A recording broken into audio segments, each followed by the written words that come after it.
Hello guys, for today's video, ito nga pala yung dahilan kung bakit wala tayong upload kay Anson itong mga nakaraan o ang ating Yamaha RXT 135 sa mga hindi po nakakakilala.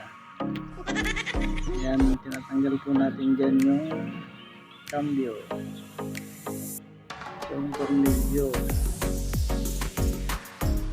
Tumatagas po kasi sa may clutch push rod o kung ano man ang tawag sa bagay na yun. Papalit tayo ng oil seal. Sa may oil seal po kasi siya tumatagas.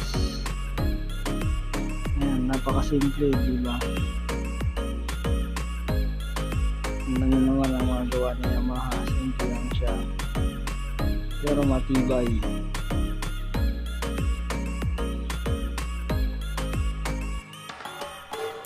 Yan ang clutch push rod. Ang papalitan po natin dyan ay yung rubber o yung oil seal nya. Natagas na po kasi yung langis. Ito po ang oil seal na tinatawag nila. Yan. Sinubukan kong maghanap ng ganyan pero wala akong mahanap sa mga shop na malapit dito sa amin, sa lugar namin, dahil phase out na po siya. Kaya ang ginawa po natin, bumili po tayo sa aftermarket. Yan, bago po yan. Sana matibay at sana tumagal. At mukha naman siyang legit. Pero ewan ko ba kung legit talaga.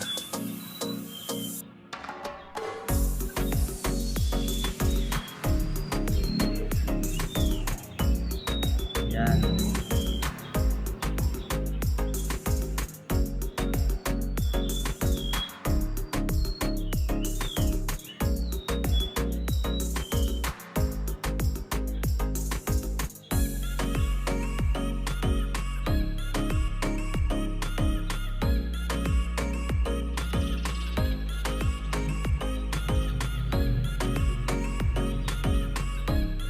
Kung titignan nyo po, medyo deform na po yung isa, medyo mas matigas na siya, kaya siguro siya tumagas.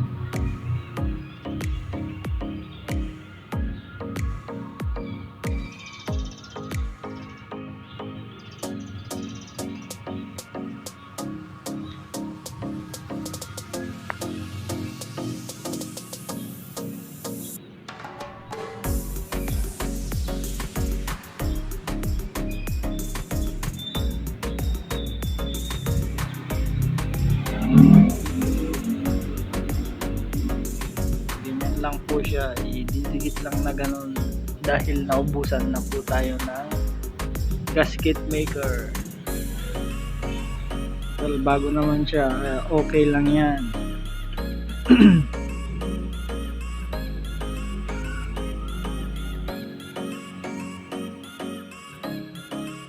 Saka natin lalagyan ng gasket maker kapag may budget na ulit.